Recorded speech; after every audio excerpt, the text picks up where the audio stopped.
में बात करेंगे अमेरिका की। भारतीयों के डिपोटेशन पर संसद में हंगामा हुआ। संसद में विपक्षी सांसदों का जोरदार प्रदर्शन हुआ। इस बीच हथकड़ियों के साथ में विपक्षी सांसदों का प्रदर्शन देखने को मिला।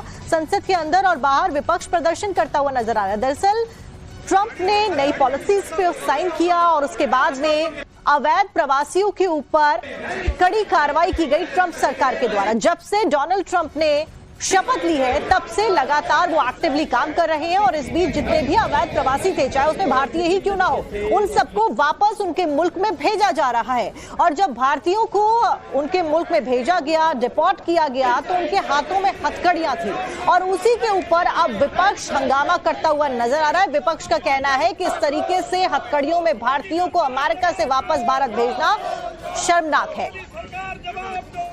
तो संसद में बयान देंगे विदेश मंत्री एस जयशंकर दोपहर 2 बजे। राज्यसभा में भी विदेश मंत्री एस जयशंकर बोलेंगे। अमेरिका से भारतीयों की वापसी पर जवाब उनके द्वारा दिया जाएगा। संसद में पीएम मोदी से भी जयशंकर की मुलाकात हुई है। अब बयान में क्या कुछ उनके द्वारा कहा जाता है ये देखना महत्वपूर्ण होगा, क्योंकि अभी आपने जो तस्वीरें देखी वो संसद के बाहर की तस्वीरें थी, जहां पर तमाम जो विपक्षी पार्टियों के सांसद हैं, नेता हैं, वो सभी हाथों में तख्तियां लेकर विरोध प्रदर्शन कर रहे हैं। तस्वीरों में आपको नजर आ रहे हैं राहुल गांधी नजर आ रहे हैं, अखिलेश यादव भी नजर आ रहे हैं, साथ साथ में मल्लिकार्जुन खड़गे और तमाम बड़े विपक्षी सांसद और नेता बड़ी तादाद में इकट्ठा होकर बाहर तख्तियां हाथ में लेकर प्रदर्शन कर रहे हैं, अलग अलग मांगे उठा रहे हैं। अब इसी सब मांगों का जवाब विदेश मंत्री एस जयशंकर देते हुए नजर आने वाले हैं।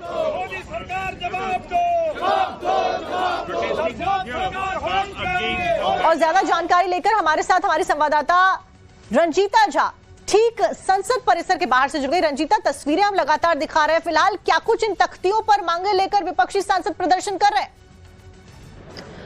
बिल्कुल, देखिए जिस तरह से विपक्षी पार्टियों के सांसदों का प्रदर्शन संसद के मकर द्वार पर हुआ, तमाम बड़े प्रदर्शन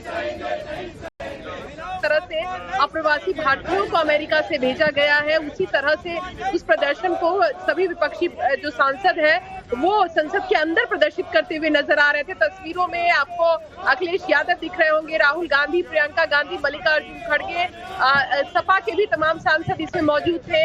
ये माना जाए इंडिया लाइंस के कई जो दूसरी पार्टियों के सांसद हैं वो इसमें थे और सीधे तौर पर उनका कहना है कि अगर वो प्रवासी हैं और अमेरिका के पास उनके दस्तावेज हैं तो जाहिर तौर पर वो उनको भारत भेज सकते हैं, लेकिन जिस अमानवीय तरीके से उनको भेजा गया है सेना के विमान में, अमेरिका की सेना के विमान में उन्हें लाया गया और जिस तरह से हाथों में जंजीरें थी, पैरों को भी बांधा गया था, ना तो उन्हें वॉशरूम जाने की इजाजत दी जा रही थी और ये कहीं ना कहीं जो है वो अमानवीय था और सरकार को इस पर जवाब देने की जरूरत है।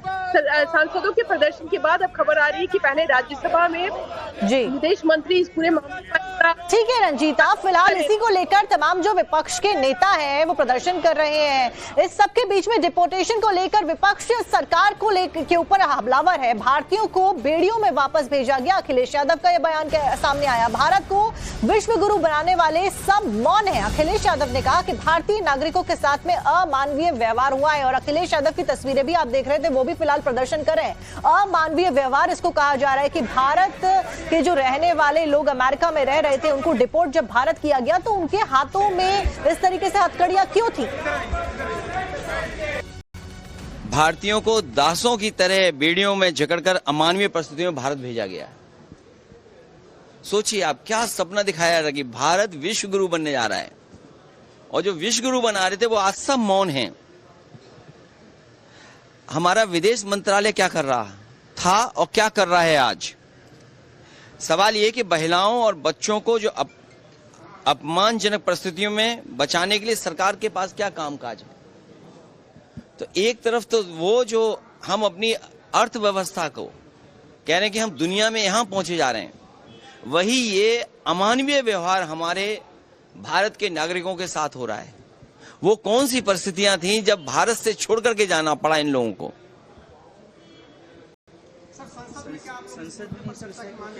हमारी समाजवादी पार्टी और विपक्ष की मांग है कि सरकार इस पर जवाब दे और चर्चा में शामिल होने का सबको मौका दिया जाए। तो डिपोर्टेशन को लेकर समाजवादी पार्टी के साथ साथ में कांग्रेस से प्रमोद तिवारी का भी बयान सामने आया है। नेता प्रमोद तिवारी ने कहा कि हाथ में हथकड़ी लगाकर लोगों को वापस भेजा गया, ये भारत माता का अपमान है। ये बड़ा बयान अब कांग्रेस नेता प्रमोद तिवारी की तरफ से दे दिया गया है। जहां अखिलेश यादव इसका विरोध करते हुए नजर आए, अपमानजनक इसको बताते हुए नजर आए, तो वहीं कांग्रेस की तरफ से भी इसको भारत माता का अपमान बता दिया गया है। इस बांग्लादेश को जब जन्म दिया था शेख मुजीबुर रहमान ने, न्याय बांग्लादेश के जन्मदाता थे वो, तो इंदिरा जी और भारत की सेना को दुनिया ने सल्यूट किया था, एक नई ताकत बन के उभरा था। और आज हमारे देश की विधि डिपोर्टेशन के मुद्दे पर असदुद्दीन ओवैसी का भी तंज सामने आ गया है। उन्होंने कहा कि कोई मंत्री उन्हें रिसीव करने नहीं गया। ओवैसी ने कहा कि सरकार क्या कर रही है देश को बताए। तो ये बड़ा तंज ओवैसी ने दे दिया है। जहां पर अखिलेश यादव का बयान आपने सुना, कांग्रेस इसके ऊपर टिप्पणी करती हुई नजर आई, वहीं एआईएमआईएम की तरफ से भी अब टिप्पणी इस पूरे मामले को लेकर कर दी गई है।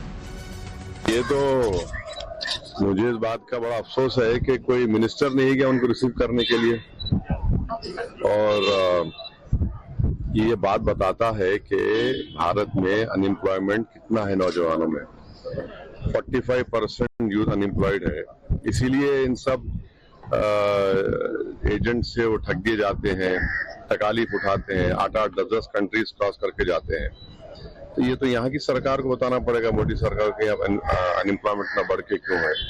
तीसरी बात यह है कि अभी भी यूएस में 2022 की प्यू रिसर्च की रिपोर्ट है, 6,75,000 भारत के नागरिक अनडॉक्यूमेंटेड इमिग्रेंट हैं और फाइनल लिस्ट में अभी 18,000 लोग हैं। और संसद परिसर के बाहर से एक बार फिर से हमारी सहयोगी रंजिता का रुख कर लेते हैं। रंजिता, फिलहाल बयानबाजी इस पूरे मामले को लेकर की जा रही है। ऐसे में एस जयशंकर 2 बजे जवाब भी देने वाले हैं, क्या कुछ एक्सपेक्टेड है, क्या कह सकते हैं एस जयशंकर? बिल्कुल, विदेश मंत्री है वो पहले राज्यसभा में अपना बयान देंगे और कहा जा रहा है कि उस वक्त जब उनका बयान होगा उसके बाद विपक्षी सांसदों को अपने सवाल करने का भी मौका दिया जाएगा। उसके बाद उसी बयान को वो लोकसभा में भी देंगे और देखना पड़ेगा कि जो विपक्षी पार्टियों की तरफ से मांग की जा रही है उस पर सरकार की तरफ से क्या पक्ष दिया जाता है। हालांकि जब हमने बातचीत की तमाम सांसदों से, अमृतसर में ये जो अमेरिका की जो विमान है जिसमें लाया गया था अप्रवासी भारतीयों को, उनको अमृतसर में लैंड कराया गया था। और अमृतसर से कांग्रेस के सांसद है गुरजीत औजला, उन्होंने कहा कि क्योंकि दिल्ली में इलेक्शन था और ये कहीं ना कहीं सरकार खिरती इस पूरे मामले पर, इसी वजह से उसको लैंड भी अमृतसर में करवाया गया। तो इस तरह के आरोप भी विपक्षी पार्टियों की तरफ से लगाए जा रहे हैं। अब देखना होगा कि इस पूरे मुद्दे पर सरकार किस तरह से अपना रुख रखती है, क्योंकि राज्यसभा में 4 बजे राष्ट्रपति के अभिभाषण पर धन्यवाद प्रधानमंत्री को करना है। प्रधानमंत्री का भाषण उससे पहले। ठीक है रंजीता, इंतजार यही रहेगा कि विदेश मंत्री के द्वारा क्या कुछ कहा जाता है। ऐसे में रंजीता, अभी कुछ देर पहले आपकी शशि थरूर से भी बातचीत हुई थी, कांग्रेस नेता शशि थरूर ने क्या कुछ कहा? जो व्यवहार था वो कहीं ना कहीं निंदनीय है। बिल्कुल, ये तो हम बिल्कुल कह नहीं सकते ना। हम कहते हैं कि अमेरिका को पूरा हक है रिपोर्ट करने के लिए, क्योंकि ये लोग अगर गैर कानूनी वहां चले गए और वहां इलीगल रहने की कोशिश की तो उनको वापस भेजना अमेरिका का हक है। और हमारे तरफ से अगर सबूत है कि वो लोग भारतीय नागरिक है, तो हमें भी जिम्मेदारी है उनको वापस लेने की। इन दोनों विषय में कोई तर्क नहीं है। तर्क ये है कि जिस तरीके से उन्होंने किए, जिस बुरी तरह से हैंडकफ सब लगा के, जंजीर लगा के इन लोगों को मिलिट्री प्लेन में भेजा दिया, ये तो एक अपमान है भारत के और भारत के निवासियों को। तो मेरे ख्याल में इस विषय पे हम सख्त स्टैंड लेना चाहिए अमेरिका से। ठीक है, आप उनको वापस भेज दीजिए, लेकिन ऐसे मत कीजिएगा। ना हम आपके मिलिट्री एयरक्राफ्ट चाहिए हमारे देश में, ना आपके जंजीर हम मानेंगे। हमारे लोग का ह्यूमन राइट्स जो है, जो हमारे उनके जो हक है, उसको भी आप जरा रिस्पेक्ट कीजिए। पहले भी हुआ है, आपने भी कहा कि इस तरह के पहले भी हुए हैं। 1,100 लोग पिछले साल बाइडेन सरकार ने वापस भेजे, लेकिन इस तरीके में नहीं। क्यों ऐसे किया? मेरे ख्याल में ट्रंप साहब उनकी राजनीति में कुछ और दिखाना चाहता है अमेरिकन लोगों को। तो देखिए, कांग्रेस नेता शशि थरूर को आप सुन रहे